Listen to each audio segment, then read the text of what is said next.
Livro de Atos, capítulo 5. Porque pessoas podem destruir a comunhão.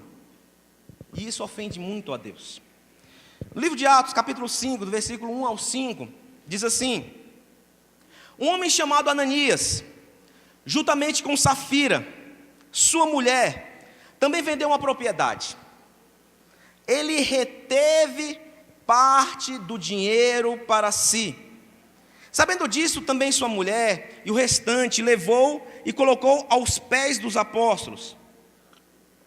Então perguntou Pedro: Ananias, como você permitiu que Satanás enchesse o seu coração, a ponto de você mentir ao Espírito Santo e guardar para si uma parte do dinheiro que recebeu pela propriedade? Ela não lhe pertencia? E depois de vendido, o dinheiro não estava em seu poder? O que o levou a pensar em fazer tal coisa? Você não mentiu a homens, mas sim a Deus. Ouvindo isso, Ananias caiu e morreu.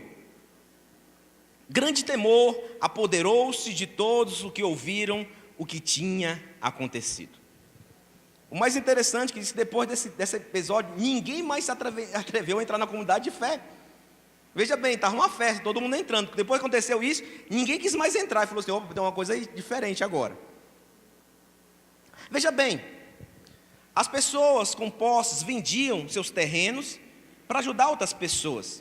As pessoas: pastor, mas eles não vendiam para entregar para a igreja. Veja bem, o dízimo e a oferta ainda era entregue no templo.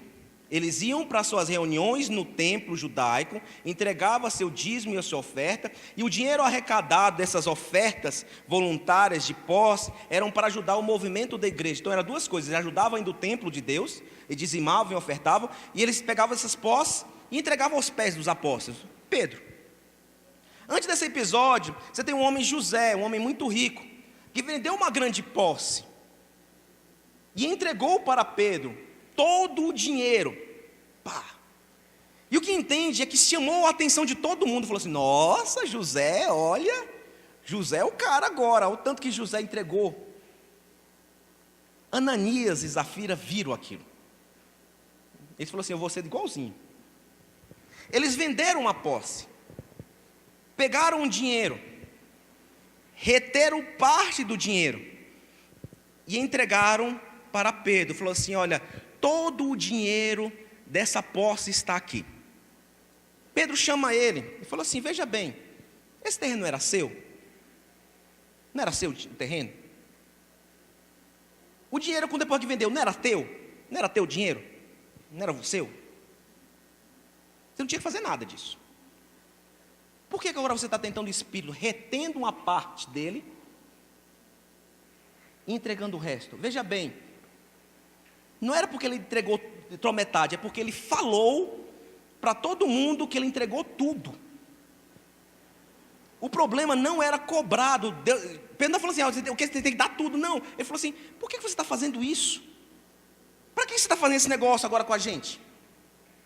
Por que você está falando para todo mundo que você está entregando tudo e você está entregando somente um pedaço disso? Você não está mentindo somente para homens, você está mentindo para Deus.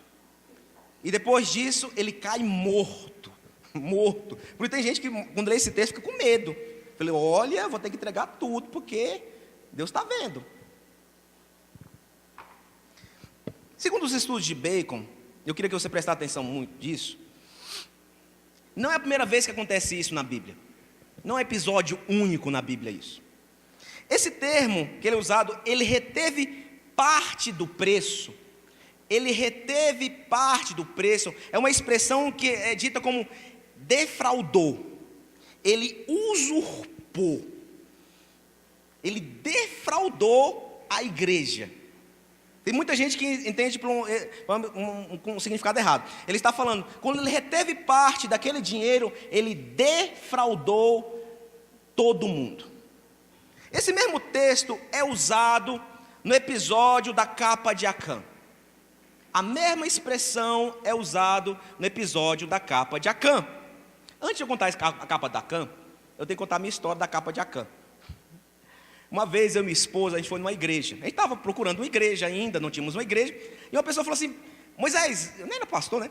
Então, Moisés, tem uma igreja ali em Taguatinga que vocês vão. Aí eu e minha esposa, a gente foi, sabe, Ivoneide? E sentamos na última cadeira, Norma. Está a igreja cheia e estamos eu e minha esposa sentados na última cadeira. O pastor chega e fala o seguinte, e pegou sobre a capa de Acã. E ele falou assim: aqui, nesta noite, tem 2 pessoas que estão em pecado.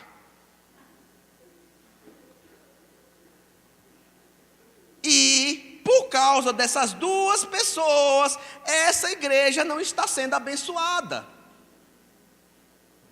Essas 2 pessoas têm a última oportunidade da vida delas hoje para se consertar. E eu olhei para minha esposa e falei: amor, lascou, nós 2. É nós 2. E a noite toda, Fernando, ele falou sobre a capa de Acã.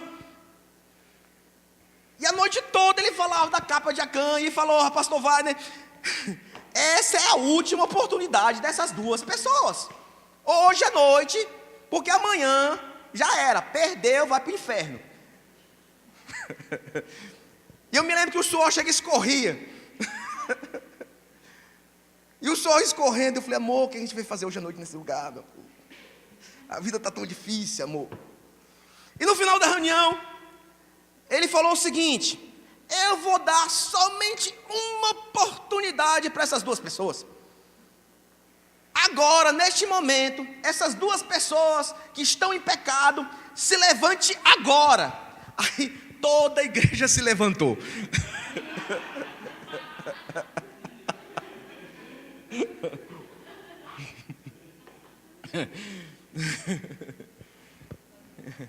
Ó,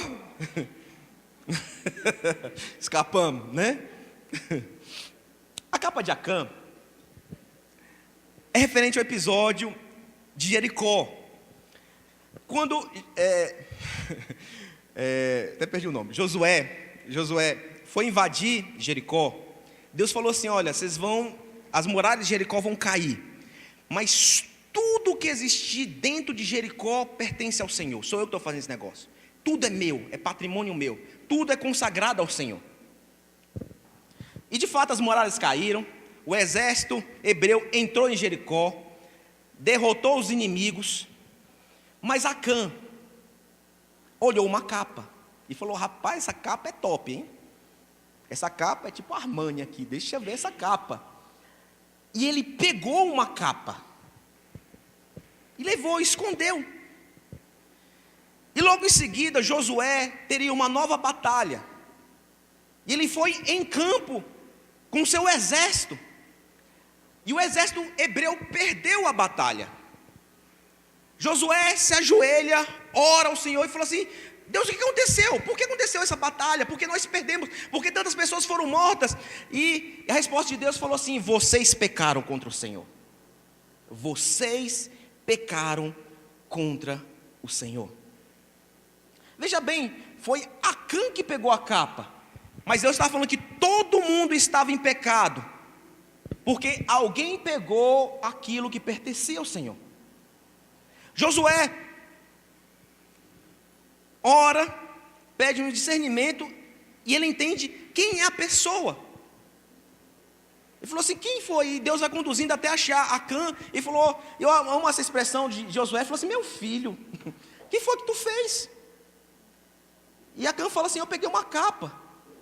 E Josué pega aquele homem e apedreja até a morte. Sabe por quê? Toda a comunidade sofreu pelo erro de um. Ele defraudou todo mundo com a sua atitude. E a mesma coisa nós vemos com Ananias e Zafira. Quando ele reteve uma parte, ele não estava prejudicando somente ele, mas estava prejudicando toda a comunidade aos olhos do Senhor, porque a comunidade estava fazendo tudo que era certo, amava o Senhor, tinha tudo em comum. De repente alguém vem com uma mentira, e aos olhos de Deus falou assim: está todo mundo agora em pecado pelo erro de um. Você está prejudicando agora todo mundo, porque agora vocês não são mais cada um por si. Vocês são uma comunidade, amém? Nós somos um corpo. E se o dedão do pé está em pecado, todo o corpo fica doente. Nós sofremos em conjunto, porque quando um sofre, todo o corpo, assim deveria acontecer, deveríamos sofrer em conjunto, e quando um peca, a comunidade toda está em erro. Quando Ananias e Zafira errou, ele não prejudicou somente eles, ele prejudicou todo mundo aos olhos do Senhor. E dependendo do que você faz, você pode prejudicar todo mundo. Misericórdia, Senhor. Porque nós caminhamos juntos, nós andamos juntos. E esse negócio de mentir para a comunidade é muito sério. Daí nasce uma das piores doenças da igreja, a hipocrisia. Ananias e Zafira plantaram a hipocrisia na igreja. É quando eu faço uma coisa, mas no meu coração eu falo que é outra coisa para as pessoas. É quando eu falo assim para a pessoa, e isso é muito comum na igreja, as pessoas assim, eu estou com um problema. Aí as pessoas colocam a mãozinha de oração, né? Todo mundo coloca a mãozinha de oração. Você coloca a mãozinha de oração, mas você não ora. E sabe o que está acontecendo? Você está prejudicando todo mundo, porque você está plantando uma mentira. E isso é muito sério. Essa mensagem eu passei tanto tempo preparando, sabe? Meses não, desde semana passada. Aí hoje de manhã, sabe, pastor Alessandro? Eu cheguei na minha mesa, acordei bem cedinho, para dar um tapa. Aí eu olhei, pastor Wagner, a mesa estava cheia de livros.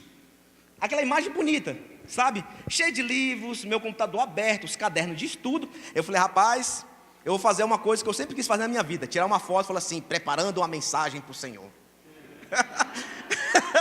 Eu falei, hoje eu vou fazer meu sonho. Vou fazer assim, né? Tem uma pessoa que eu sigo, eu acho tão bacana. Eu falei assim, meu Deus, ele tá, não sei quantos livros. Eu falei, rapaz, esse cara estudou pra caramba. É um monte de livro, aqueles livros. Aí falou assim, estou preparando a mensagem para domingo. Eu falei assim, meu Deus, deve ser uma mensagem poderosa, né? Porque tem pessoas que acham que a gente... Vou pregar hoje para domingo. Hoje de tarde eu escrevi, e está aqui, não, eu estudei, abri livros, textos, pregações, até chegar naquilo que Deus queria ministrar. Aí eu peguei, Samuel, ao ver aquele tanto de livro, pô, ficou bonito, deixa eu uma ajeitada aqui, né? Aí eu falei, poxa, tem mais livro ali dentro, né? Agora vai ficar top, né? Pega uns livroção. Aí quando eu levantei, Deus falou assim, para que você está fazendo isso?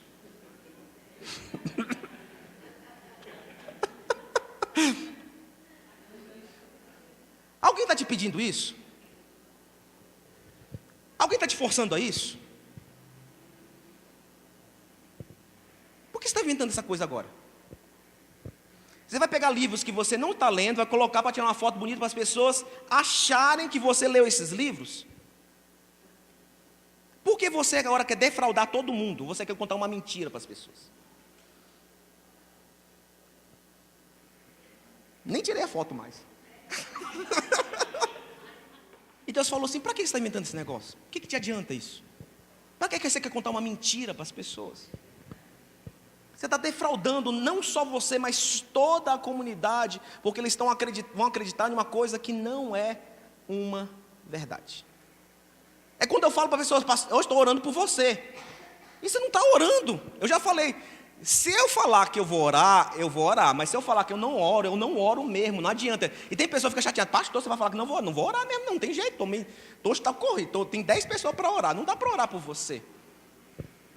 É quando você traz a hipocrisia para a igreja. A hipocrisia é você não ser essa pessoa, mas você quer convencer as outras pessoas que você é. É tipo assim, quinta-feira, vamos para o culto? Ih, pastor, estou ocupado. Quinta-feira, aí você está dormindo na tua casa lá. Você não está ocupado. Você pode muito bem falar a verdade, pastor, eu estou dormindo na minha casa, eu não tenho coragem de ir para o culto. Porque quando você fala assim, pastor, eu estou ocupado fazendo uma coisa importante, você não está, você está defraudando toda a comunidade.